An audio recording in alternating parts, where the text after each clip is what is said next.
तो नमस्कार दोस्तों, आज हम करेंगे स्टील स्ट्रक्चर डिज़ाइन का फर्स्ट चैप्टर। ठीक है, तो उसमें सबसे पहले हम किस चीज़ के बारे में पढ़ेंगे? स्टील के बारे में पढ़ेंगे कि स्टील होता क्या है। तो याद रखना, स्टील एक मिक्सर होता है किसका?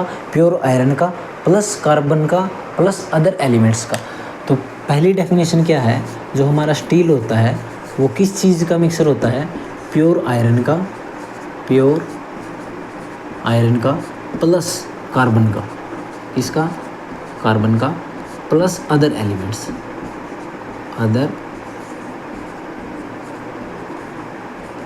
का। ठीक है, जो स्टील की मैक्सिमम प्रॉपर्टी होती है वो कार्बन कंटेंट के ऊपर डिपेंड करती है। अगर हम स्टील के अंदर कार्बन कंटेंट को इंक्रीज़ कर दें, यानी अगर हम स्टील के अंदर कार्बन को इंक्रीज़ कर दें तो क्या इफेक्ट पड़ेगा स्टील के अंदर?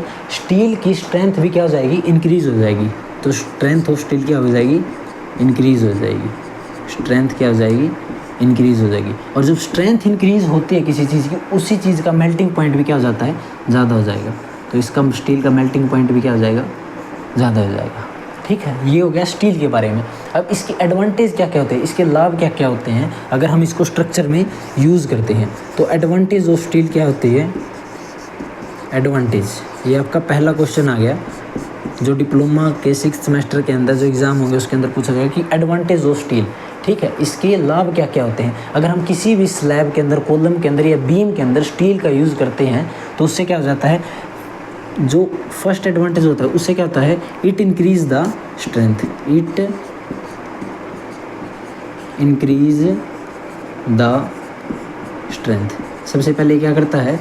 जो स्ट्रेंथ होती है किसी भी स्ट्रक्चर की, उसको क्या करता है? क्या कर देता है? इंक्रीज़ कर देता है। ठीक है, और जो इसकी सेकंड एडवांटेज होती है वो क्या होती है? Properties of steel mostly do not change. Properties of steel don't change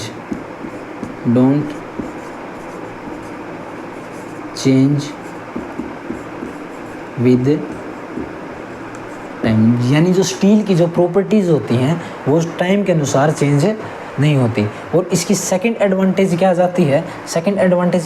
इसकी स्टील बिंग डक्टाइल। जो स्टील होता है, steel being ductile in nature, so it can't fail suddenly. यानी जो स्टील की एक प्रॉपर्टी क्या होता है? स्टील एक डक्टाइल मटेरियल होता है। ठीक है, यानी स्टील क्या मतलब, जब स्टील के ऊपर लोड पड़ता है तो सबसे पहले वो बेंडिंग दिखाता है कि वो बेंड हो चुका है, मतलब एकदम अचानक से फेल नहीं होता। ठीक है, तो उससे क्या मिल जाती है? अगर कोई भी बीम है या कॉलम है वो पहले बेंड होगा, उससे क्या पता लग जाएगा कि स्ट्रक्चर फेल होने वाला है, तो उसके लिए हम सावधानियाँ कर सकते हैं। तो ये सडनली फेल नहीं होता। ठीक है, उसके बाद क्या आता है? जो स्टील होता है उसकी हाई स्क्रैप वैल्यू होता है। It has high scrap value. High scrap value का क्या मतलब हुआ है कि क्या मतलब होता है? हाई स्क्रैप का मतलब क्या होता है? जो आखिरी फाइनल वैल्यू होती है, यानी जो कबाड़ वाली वैल्यू होती है उसको क्या बोलते हैं? स्क्रैप वैल्यू बोलते हैं। यानी अगर हमारा स्ट्रक्चर पूरा ख़राब हो चुका है, अगर हम उसको तोड़ रहे हैं, लास्ट में क्या बच गया हमारे पास? स्टील बच गया, स्टील बार्स बच गए, तो हम उसको बेच के मुनाफा कमा सकते हैं, यानी मनी कमा सकते हैं। तो इसकी क्या होती है? High scrap value. ये होगी इसकी एडवांटेज। उसके बाद हम पढ़ेंगे प्रॉपर्टीज़ ऑफ स्टील। क्या पढ़ेंगे? प्रॉपर्टीज़ ऑफ स्टील, यानी प्रॉपर्टीज़ का मतलब खूबियाँ, कि स्टील के अंदर क्या क्या खूबियाँ होता है, इसकी क्या क्या प्रॉपर्टीज़ होती हैं। ठीक है, स्टील में दो तरह की प्रॉपर्टी होती हैं। मेनली स्टील के अंदर दो तरह की प्रॉपर्टी हैं। दोनों आपके क्वेश्चन बनते हैं, अलग अलग क्वेश्चन बनते हैं 5-5 नंबर के। ठीक है, तो पहली प्रॉपर्टी जो स्टील के अंदर होती है वो कौन सी होती है? Mechanical property. Mechanical properties of steel. और दूसरी होती है फिजिकल प्रॉपर्टी। कौन सी होती है? फिजिकल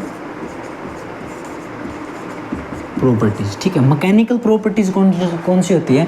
जो मैकेनिकल प्रॉपर्टीज़ होती है वो मशीन के द्वारा, यानी जब हम किसी स्टील के ऊपर एक्सटर्नल लोड लगाते हैं तो उसके द्वारा जो प्रॉपर्टीज़ उसके अंदर इंड्यूस होते हैं उसको हम क्या बोलते हैं? मैकेनिकल प्रॉपर्टीज़ बोलते हैं। और जो फिजिकल प्रॉपर्टी होती है वो स्टील खुद की प्रॉपर्टी होता है, खुद की प्रॉपर्टी यानी unit weight, Poisson ratio etcetera, जो भी प्रॉपर्टी होती है वो किसके अंदर आती है? फिजिकल प्रॉपर्टीज़ के अंदर आती हैं। और जो मशीन के द्वारा जो हम लोड लगाते हैं, जो टेस्टिंग करते हैं, वे जो प्रॉपर्टी होती है वो कौन सी होती है? मैकेनिकल प्रॉपर्टीज़ के द्वारा। तो आपके एग्जाम में क्वेश्चन आएगा कि मैकेनिकल प्रॉपर्टीज़ ऑफ स्टील लिख के दिखाओ 5 नंबर में, या फिजिकल प्रॉपर्टीज़ ऑफ स्टील बताओ 5 नंबर्स में, ठीक है। तो हम पहले पढ़ेंगे मैकेनिकल प्रॉपर्टीज़ के बारे में, उसके बाद हम पढ़ेंगे फिजिकल प्रॉपर्टीज़ के बारे में, ठीक है। तो पहला कौन सा आ गया? मैकेनिकल प्रॉपर्टीज़ ऑफ स्टील, ठीक है।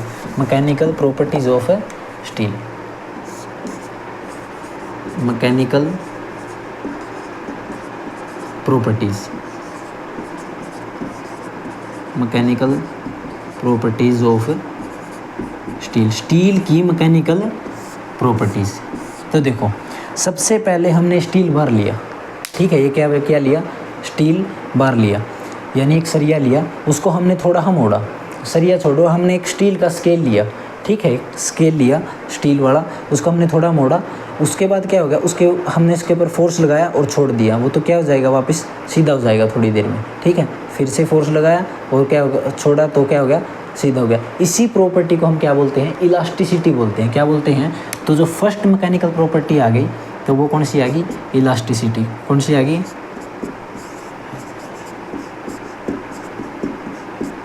इलास्टिसिटी। इलास्टिसिटी कौन सी प्रॉपर्टी होती है? Regain its original position, regain it's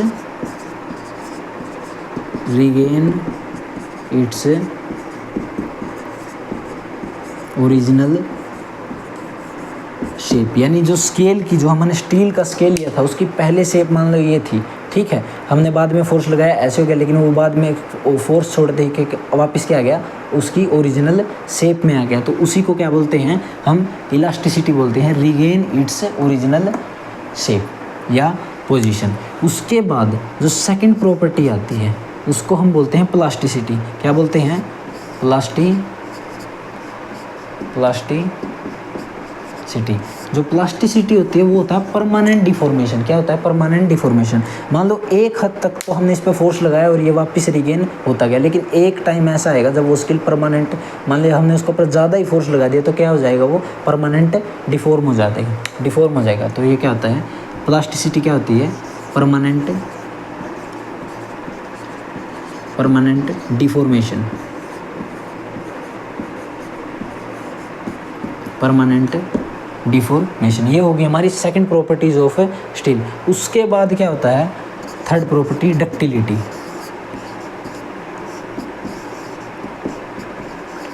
ductility क्या होता है? डक्टिलिटी एक प्रॉपर्टी होती है, किसकी होती है? स्टील की होती है, जिसके अंदर मान लो हमने एक स्टील की एक बार ली, स्टील का एक सरिया लिया, उसको हमने खींचा, ठीक है। वो स्ट्रेच होता है, वो ऐसे नहीं कि एकदम टूट जाएगा, स्टार्टिंग में क्या होगा? वो स्ट्रेच होगा, रबड़ की तरह क्या होगा? स्ट्रेच हो जाएगा। तो उसी प्रॉपर्टी को हम क्या बोलते हैं? डक्टिलिटी बोलते हैं। तो ability of stretch under load, तो ability of stretch under load, stretch होने की एबिलिटी को हम क्या बोलते हैं? डक्टिलिटी बोलते हैं। उसके बाद आ गया ब्रिटलनेस। उसके बाद कौन सी प्रॉपर्टी आएगी? Brittleness.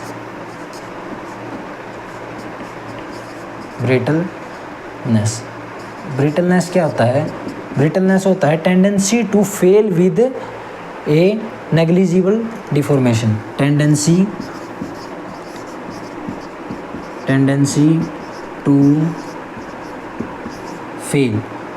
To fail without deformation,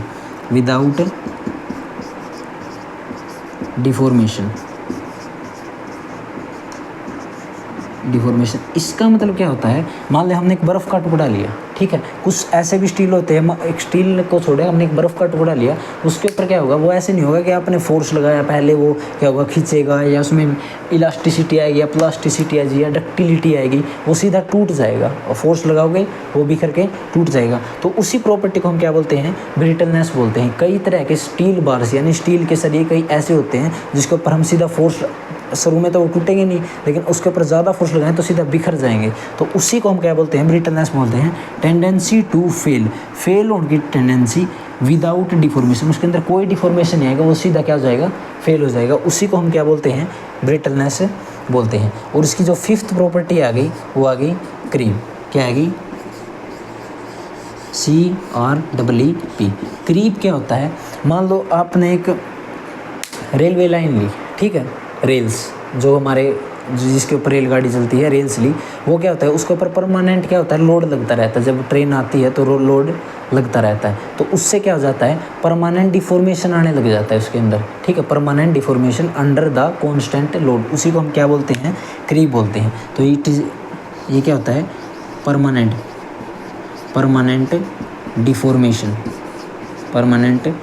deformation, deformation का मतलब चेंज, परमानेंट चेंज आने लगता है under constant load, under constant load. ये क्या होता है, permanent deformation under the constant load, ठीक है। उसके बाद हमारी कौन सी आएगी, सिक्स प्रॉपर्टी आएगी मालिएबिलिटी। कौन सी आएगी, MALLEABILITY, मालिएबिलिटी। ये क्या होता है, मान लो हमारे पास कोई भी स्टील स्ट्रक्चर है, उसके ऊपर हैमर से मार के उसको पतली पतली चादरों में बनाने को हम क्या बोलते हैं, मालिएबिलिटी की बोलते हैं। तो इट इज़ क्या, ये क्या है, when a metal is change, when a metal change into sheets. जब एक मेटल को क्या किया जाता है, शीट्स के अंदर चेंज किया जाता है, उसी को हम क्या बोलते हैं, मालिएबिलिटी बोलते हैं, ठीक है। उसके बाद हमारे मैकेनिकल प्रॉपर्टीज़ होगी हमारी ये कंप्लीट। ये 5 नंबर्स का क्वेश्चन आता है सीधा कि मैकेनिकल प्रॉपर्टीज़ ऑफ स्टील लिखे था। उसके बाद आता है हमारी फिजिकल प्रॉपर्टीज़ ऑफ स्टील। उसके बाद क्या आता है, physical properties of steel, physical properties of steel. Physical property यानी जो स्टील की खुद की प्रॉपर्टी है, तो उसमें से हमारी पहली प्रॉपर्टी क्या आता है, यूनिट वेट ऑफ स्टील, कि स्टील का यूनिट वेट कितना है, यूनिट वेट ऑफ स्टील। ये सीधी वैल्यू आपको याद रखनी पड़ेगी, कितनी है, 787850 न्यूटन पर mm, 7850 न्यूटन पर mm स्क्वायर, ठीक है। और सेकंड प्रॉपर्टी क्या आती है इसकी, Young's modulus of elasticity, Young's modulus of elasticity, जिसको हम ई से डिनोट करते हैं, उसकी वैल्यू कितनी होती है, 2 × 10⁵ न्यूटन पर mm का square. Young's modulus of elasticity क्या होता है, स्ट्रेस अपॉन में स्ट्रेन होता है, ठीक है। उसके बाद आ गया coefficient of thermal expansion, coefficient of thermal expansion, यानी कोई एक स्टील कितना एक्सपेंड हो सकता है, वो उसकी वैल्यू कितनी है, 12 × 10⁻⁶ डिग्री सेल्सियस, ठीक है, पर डिग्री सेल्सियस। उसके बाद आ गया पॉइजन रेशो, फोर्थ क्या आ गया, पॉइजन रेशो, यानी म्यू की वैल्यू वो कितनी होती है, 0.3 होती है, किसके लिए, स्टील के लिए, किसके लिए, स्टील के लिए। तो ये भी आपकी फिजिकल प्रॉपर्टीज ऑफ स्टील कितने नंबर की आती है, 5 नंबर्स की आती है, ठीक है, कितने नंबर्स की आती है, 5 नंबर्स की आती है। उसके बाद हमारा जो नेक्स्ट टॉपिक है वो भी बड़ा इंपॉर्टेंट है, क्योंकि वो एग्ज़ाम के अंदर आपके अंदर सीधा पूछा जा सकता है कि स्टील कितने तरह के होते हैं। स्टील हमारे पास मेनली जो इस चैप्टर के अंदर डिप्लोमा के अंदर दिए हुए हैं, स्टील 2 तरह के होते हैं। कितने तरह के, जो इसके हिसाब से स्टील कितने के हैं, 2 तरह के। पहला हम माइल्ड स्टील, कौन सा, माइल्ड स्टील, माइल्ड स्टील। दूसरा कौन सा है, हाई टेंसाइल स्टील। कौन सा है, हाई टेंसाइल स्टील, ठीक है। अब आ गया माइल्ड स्टील। याद रखना हमें इस चैप्टर में या हम इस सब्जेक्ट के अंदर माइल्ड स्टील के बारे में ज़्यादा पढ़ेंगे और स्टीलों के बारे में कम पढ़ेंगे, ठीक है। हाई टेंसाइल स्टील अपना अलग टाइप का स्टील है। तो माइल्ड स्टील में क्या होता है, इसके अंदर जो कार्बन कंटेंट होता है, क्या होता है, जो मैंने आपको स्टार्टिंग में बताया था कि स्टील हम मेनली कार्बन कंटेंट के ऊपर ही डिवाइड किया गया है। जिसके अंदर कार्बन कंटेंट होता है ना, इसके अंदर माइल्ड स्टील के अंदर जो कार्बन कंटेंट होता है वो होता है 0.15% से लेकर टू 0.30% तक। लेकिन जो इसके अंदर कार्बन कंटेंट होता है, किसके अंदर, हाई टेंसाइल स्टील के अंदर जो कार्बन कंटेंट होता है ना, कार्बन कंटेंट होता है वो कितना होता है, 0.5% से लेकर 1.5% तक इसके अंदर कार्बन कंटेंट होता है। उसके बाद इसकी क्या होती है, जो प्रॉपर्टीज़ होती हैं अलग अलग, वो दोनों की क्या होती है, अलग अलग होती हैं।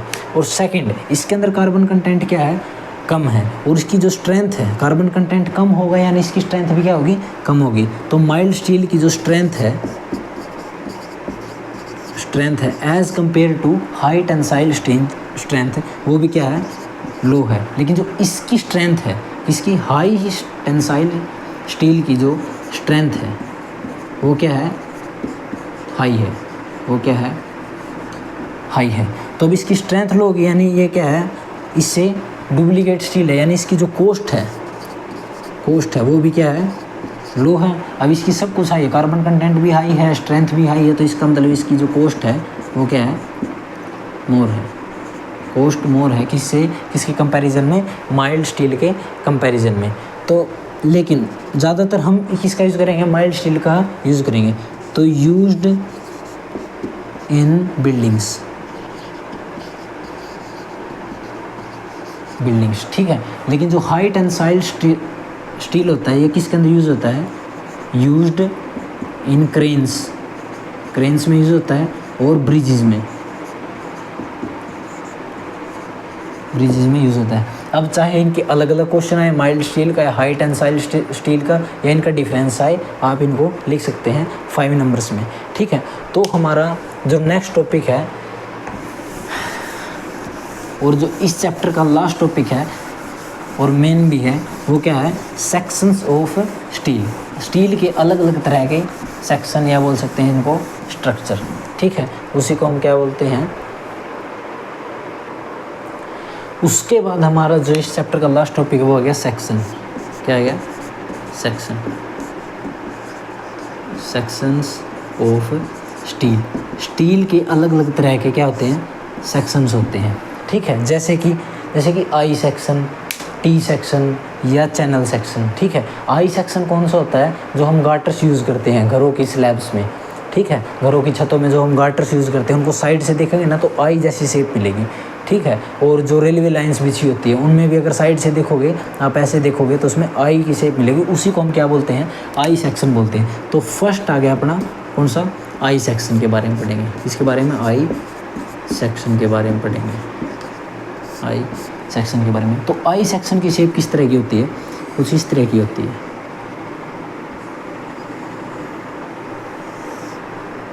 आपके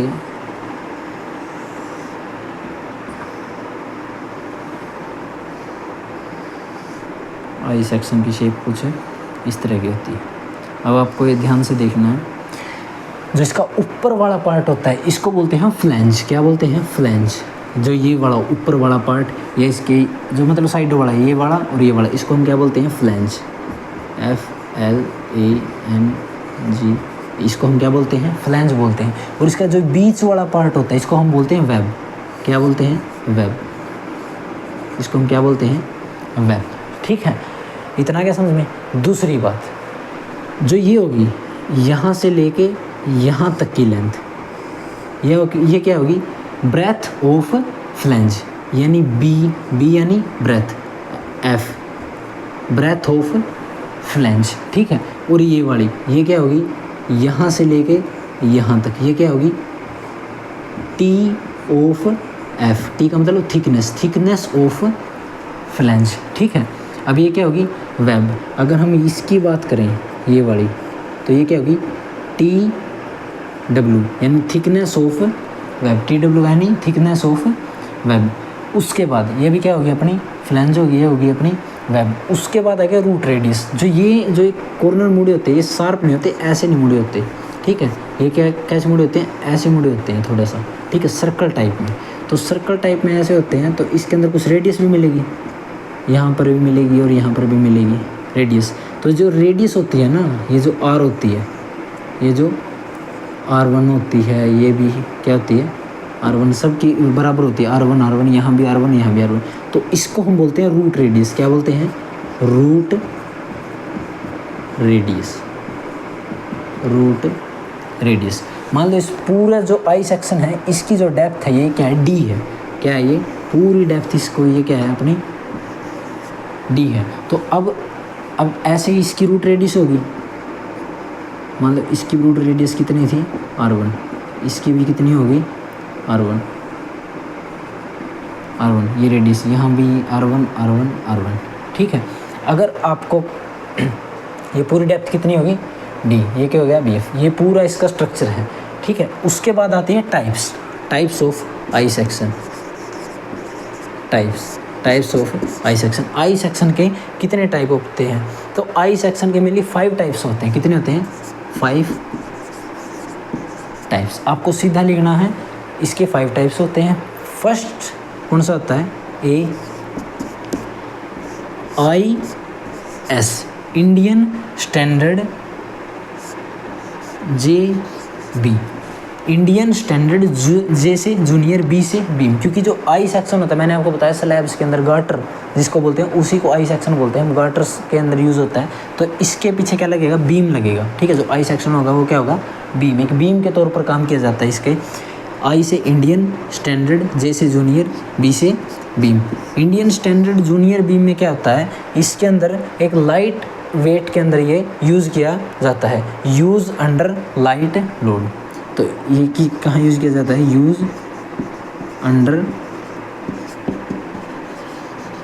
लाइट लोड। मतलब जूनियर है यानी छोटा है, तो कहाँ यूज़ किया जाएगा, जहाँ लाइट लोड होगा, यानी स्लैब्स या छत के ऊपर थोड़ा लाइट लोड होगा, ठीक है। तो बी दूसरा टाइप कौन सा हो गया, Indian standard LB, Indian standard LB, Indian standard light weight beam, Indian standard light weight beam. ये किसके तौर पर यूज़ किया जाएगा, use as a structural component, use as a structural component, ठीक है। ये किसी यूज़ एज ए स्ट्रक्चर यानी बीम्स के तौर पर ये भी यूज़ किया जाएगा, बीम्स के तौर पर use as a structure, buildings के अंदर या घरों के अंदर स्ट्रक्चरल कंपोनेंट, ठीक है। जो स्ट्रक्चर के अंदर कंपोनेंट्स होते हैं उसके अंदर किसका यूज़ किया जाता है, Indian standard light weight, L से लाइट वेट, B से बीम।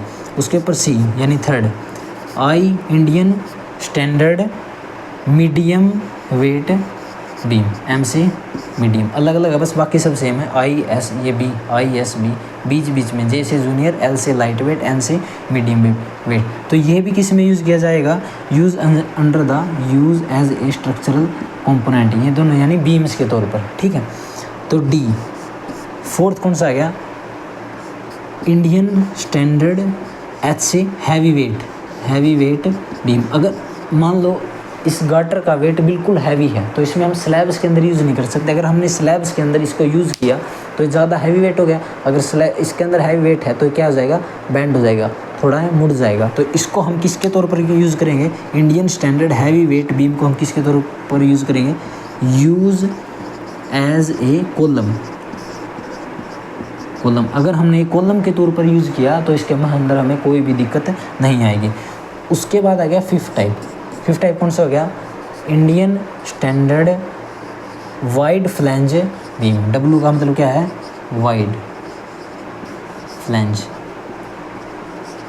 वाइड फ्लैंज का मतलब क्या होता है, जो इसकी फ्लैंज है ये क्या होगी, बड़ी, ठीक है। दोनों फ्लैंज क्या होगी, बड़ी होगी, ठीक है। बाकी ये क्या रहेगा सेम, इंडियन स्टैंडर्ड वाइड यानी चौड़ी, फ्लैंज बीम, ठीक है।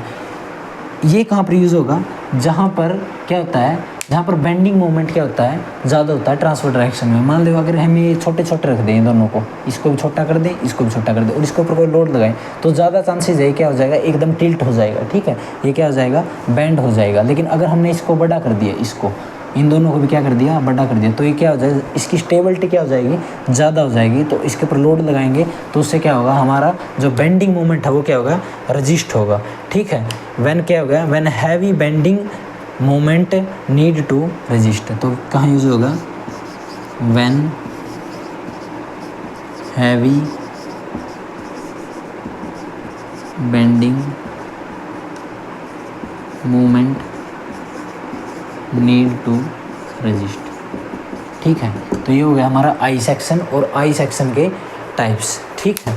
उसके बाद हमारा कौन सा आ जाता है, उसके बाद हमारा क्या आ गया, नेक्स्ट जो सेक्शन है वो कौन सा आ गया, चैनल सेक्शन। कौन सा आ गया, चैनल सेक्शन। चैनल सेक्शन का यूज़ किसके तौर पे किया जाता है, use as a column, use as a column, mainly column, ठीक है। ये किस तरह का होता है, एक चैनल सेक्शन, ये कुछ इस तरह का होता है,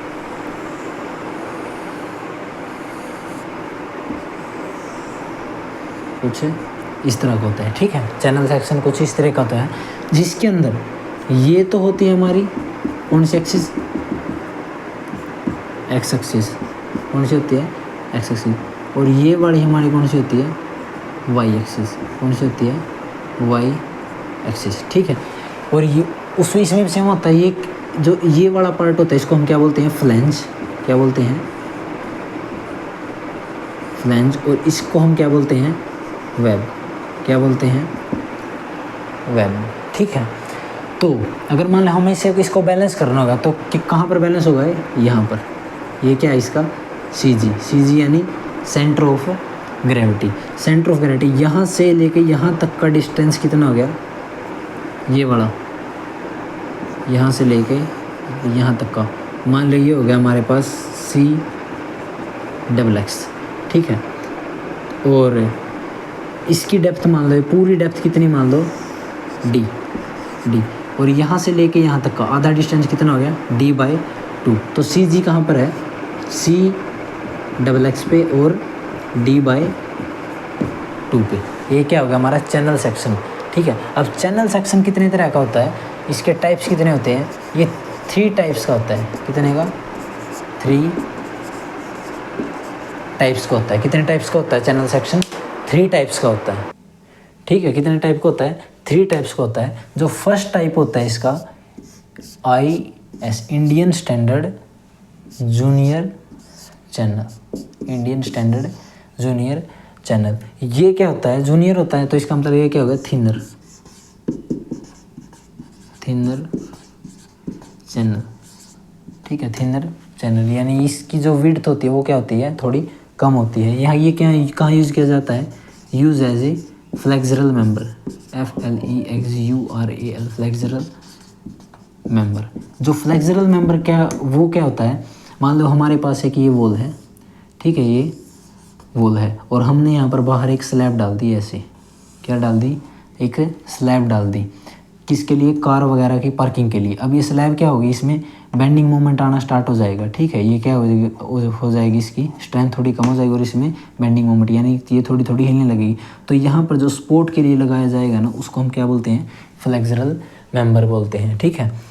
तो सेकंड क्या हो गया, Indian standard light wait channel, Indian standard LC, Indian standard light wait channel. इसकी जो वेब होती है वो क्या होती है, थिकर होती है, थिकर वेब होती है। और इसका भी यूज़ किसके लिए किया जाता है, फ्लेक्सरल मेंबर के लिए इसका यूज़ किया जाता है। और थर्ड कौन सी होती है अपने पास, इंडियन स्टैंडर्ड M से मीडियम चैनल। ये क्या होती है, ये सबसे ज़्यादा क्या होती है, स्ट्रॉन्ग होती है, स्ट्रॉन्ग एंड हैवियर। और इसका भी यूज़ किसके लिए किया जाता है, फ्लेक्सरल मेंबर के लिए, फ्लेक्सरल मेंबर के लिए। और हमारा जो इससे अगला, ये हो गया हमारा कंप्लीट। इससे अगला आता है हमारे पास T सेक्शन, उसके बाद हमारा क्या आ गया टी सेक्शन, उसके बाद हमारा क्या आ गया टी सेक्शन। टी सेक्शन किस तरह का तो बनाया जाएगा, कुछ इस तरह का होता है हमारे पास टी सेक्शन, थोड़ी ही इसके कॉर्नर थोड़ी मुड़े होते हैं ऐसे। ये क्या हो गया हमारे पास फ्लैंज, और ये क्या हो गया हमारे पास वेब, ठीक है, ये क्या होगी वेब। और ये क्या हो गया हमारे पास थिकनेस ऑफ वेब, और ये क्या हो गया हमारे पास थिकनेस ऑफ फ्लैंज, ठीक है। और ये क्या हो गया हमारे पास रूट रेडियस आर, यहाँ पर भी आर क्या हो गया हमारे पास रूट रेडियस, ठीक है। ये हो गया हमारे पास टी सेक्शन। टी सेक्शन कितने टाइप का होता है 5 टाइप्स का होता है। कितने टाइप्स का 5 टाइप्स का होता है। फर्स्ट टाइप कौन सा होता है Indian standard normal T section. Indian standard N से normal. Indian standard normal T section में क्या होता है जो डी मान लो इसकी पूरी डेप्थ कितनी है डी है, ठीक है, और इसकी जो ब्रेथ है फ्लैंज की ब्रेथ है वो कितनी है बी है, बी डी। याद रखना इन्हीं के ऊपर डिपेंड करेंगे इसके टाइप्स सारे, ठीक है। जो Indian standard normal T section है उसमें जो डी होता है ना डी यानी इसकी डेप्थ ये इसके बी के बराबर होती है ब्रेथ ऑफ फ्लैंज। ये क्या हो गया ब्रेथ ऑफ फ्लैंज, ये दोनों क्या होती है बराबर होती है Indian standard normal T section में, ठीक है। और जो सेकंड होता है ना इंडियन स्टैंडर्ड एच से heavy T section. Indian standard heavy T section यानी जो ज़्यादा भारी हो। हैवी टी सेक्शन में क्या होता है जो बी एफ यानी ब्रेथ ऑफ फ्लैंज वो ज़्यादा होती है किससे डी से। यानी मान लो बी एफ की वैल्यू कितनी है 100 है तो इसकी वैल्यू कितनी होगी 50, यानी बी एफ ज़्यादा है किससे डी से। तो कौन सी है Indian standard heavy T section. और थर्ड कौन सा आ गया Indian standard short T section. Short T section में क्या हो गया ये जो बी एफ है यानी ब्रेथ ऑफ फ्लैंज ये क्या होगी छोटी होगी। ब्रेथ ऑफ फ्लैंज क्या होगी छोटी होगी किससे डी से, ठीक है। शॉर्ट एस से शॉर्ट एच से हैवी। और फोर्थ कौन सा आ गया Indian standard light wait T section. Light weight T section में क्या होगा लाइट वेट टी सेक्शन में क्या होगा ये दोनों क्या हो गए बराबर हो गए डी और बी एफ। सिमिलरली थोड़े थोड़े से क्या होंगे सेम होंगे डी और बी एफ होगा। और जो इसका वेट होगा वो क्या होगा लाइट होगा, लाइट वेट होगा। और जो फिफ्थ हमारे पास फिफ्थ कौन सी है Indian standard junior T section. ये भी क्या होगी light in weight, light in weight होगी, ठीक है। तो ये भी हमारे पास क्या होगी लाइट इन वेट। उसके बाद हमारा कौन सा आ जाता है टी सेक्शन के बाद टी सेक्शन के बाद हमारा आ जाता है कौन सा उसके बाद हमारे पास क्या आ गया एंगल सेक्शन। कौन सा आ गया एंगल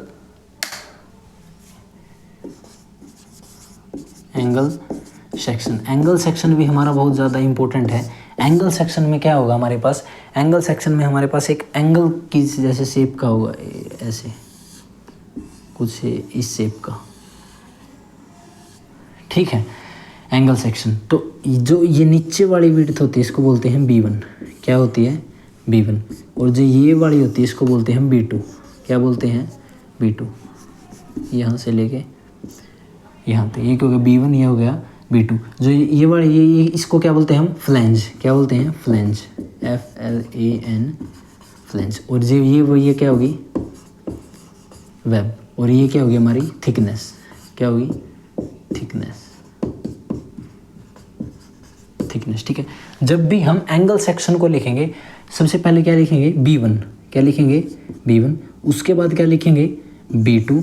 उसके बाद हम क्या लिखेंगे इसकी थिकनेस यानी T। थिकनेस यानी T। यानी अगर हमें इसके डायमेंशन लिखने हो मान ले B1 कितनी है 100 mm है। कितनी है 100 mm। उसके बाद जो हमारी B2 है मान लो 80 mm है। कितनी है 80 mm। उसके बाद थिकनेस है मान लो 10 mm है। तो कैसे लिखेंगे ऐसे लिखेंगे 100 × 80 × 10। 100 क्या है B1, B2 क्या है 80 और T क्या है थिकनेस कितनी है 10। ये हमारा हो गया एग्जाम्पल। हम इसको ऐसे लिखेंगे, ठीक है। उसके बाद इसके टाइप्स ऑफ एंगल सेक्शन। इसकी बहुत इंपॉर्टेंट टाइप है। जो पहला टाइप है इक्वल एंगल सेक्शन। कौन सा है equal angle section. Equal angle section कौन से होते हैं? जिसके अंदर B1 इज इक्वल टू होता है B2 के, यानी ये वाला हिस्सा और ये वाला हिस्सा क्या होता है? इक्वल होता है, यानी B1 is equal to B2, उस वो क्या होता है? Equal angle section. For example के तौर पर हमने मान लो किसी चीज़ के डायमेंशन लिखे, कितना हो गया? 100 mm इंटू में 100 mm गुणा में 8 mm। तो इसका मतलब क्या है कि ये 100 mm तो क्या है? B1 है, 100 mm कितनी है? B2 है, थिकनेस कितनी है? 8 mm, यानी B1 और B2 क्या है? बराबर है। तो ये कौन सा हो गया? Equal angle section. और जो सेकंड होता है वो कौन सा है? Unequal angle section. Unequal angle section क्या होता है? इसके अंदर जो B1 होता है वो नॉट इक्वल टू क्या होता है? B2 होता है। B1 is not equal to B2। मान लो फॉर एग्जांपल हमने लिया 100 इंटू में 80 इंटू में 10, तो इसका मतलब क्या है? 100 तो क्या है? B1 है, 80 कितना है? B2 है, और जो 10 है, 10 कितना है? ये क्या है? थिकनेस है। ये क्या है? B1 और B2 आपस में क्या है? इक्वल नहीं है। तो ये कौन सा है? Unequal angle section. उसके बाद जो थर्ड आता है हमारे पास वो होता है बल्ब एंगल सेक्शन। कौन सा होता है?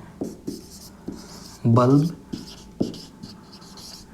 Angle section. ये हमारा इन तीनों से अलग होता है, bulb angle section. Bulb angle section में क्या होता है? ये तो आता ही है ऐसे, कुछ इस तरीके, इसके ऊपर और थोड़ा हल्का टिल्ट हो जाता है ऐसे। ये कौन सा होता है? बल्ब एंगल सेक्शन होता है। वैसे ये क्या होती है? फ्लैंज, और ये क्या होती है हमारे पास? वेब, और ये एंगल बन जाता है इधर कितने डिग्री का? 30 डिग्री का। कितने डिग्री का? 30 डिग्री का। जो बल्ब एंगल सेक्शन होता है, बस एक बात याद रखना, ये इसकी जो स्ट्रेंथ होती है वो क्या होती है?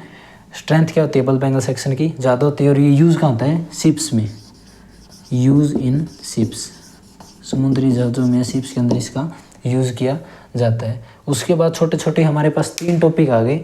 कौन कौन से? उसके बाद कौन से आ गए? स्टील शीट्स, स्टील प्लेट्स और स्टील फ्लैट्स। ये वैसे तो इम्पोर्टेंट नहीं है, लेकिन फिर भी आप देख लो कहीं एग्ज़ाम में आ जाए। तो पहली कौन सी होगी? Steel sheets. स्टील की शीट्स जो स्टील की चादरें होती हैं, ठीक है, उसमें हम क्या क्या लिखेंगे? सबसे पहले उस चादर की लेंथ लिखेंगे, उसके बाद क्या लिखेंगे? उसकी विड्थ लिखेंगे, उसके बाद क्या लिखेंगे? उसकी थिकनेस। टी से क्या लिखेंगे? थिकनेस, लेंथ, विड्थ और थिकनेस। किसके अंदर? स्टील की शीट्स के अंदर। और जो स्टील की शीट्स होते हैं उनको हम क्या कर सकते हैं? फोल्ड कर सकते हैं। तो it can be foldable, it can be fold, ठीक है। और जो उससे अगली डेफिनेशन क्या आएगी? स्टील की प्लेट्स, स्टील प्लेट्स। इसको भी हम ऐसे लिखेंगे, लेंथ इंटू में विड्थ, डब्ल्यू से विड्थ और टी से थिकनेस। लेकिन जो स्टील की जो प्लेट्स होती हैं वो क्या होती हैं? ये क्या होती हैं? फोल्डेबल नहीं होती। इट कांट बी फोल्ड, ये बात याद रखनी है, इट कांट बी फोल्ड। उसके बाद हमारी लास्ट डेफिनेशन आ जाती है स्टील फ्लैट। स्टील फ्लैट, जो स्टील की जो फ्लैट होती है वो क्या होती है? स्टील की जो प्लेट्स होती हैं, मान लीजिए हमारे पास ये स्टील की पूरी एक प्लेट है, ठीक है, उसके अंदर से हमने ये काट लिया। किसके लिए? एक मान लिया हमने एक काट के क्या बना लिया? एक स्केल, स्टील का एक स्केल बना दिया। उसी को हम क्या बोलते हैं? स्टील फ्लैट्स, ठीक है। It is a piece of steel plate, it is a piece of steel plate. और याद रखना स्टील की जो प्लेट को हम कैसे लिख सकते हैं? मान लो एग्जांपल के लोग 60 इंडियन स्टैंडर्ड फ्लैट 30 या बोल सकते हैं 12। इस जो 60 का मतलब क्या है? ये होती है स्टील जो फ्लैट हमारी, इसकी विड्थ, और 30 क्या होती है? इसकी थिकनेस। क्या होती है? थिकनेस। और ISF का मतलब इंडियन स्टैंडर्ड फ्लैट, ठीक है। ये होगा हमारा पूरा चैप्टर कंप्लीट। इससे बाहर इस चैप्टर में कुछ भी नहीं आएगा, ठीक है। डिप्लोमा के अंदर आप अगर एग्ज़ाम दोगे, फर्स्ट चैप्टर हमारा एक वीडियो में कंप्लीट होगा, नेक्स्ट चैप्टर हम अगली वीडियो में पूरा कंप्लीट कर देंगे, ठीक है। और अगर आपको अच्छा लगे तो लाइक और सब्सक्राइब ज़रूर कीजिए, ठीक है। Thank you for watching.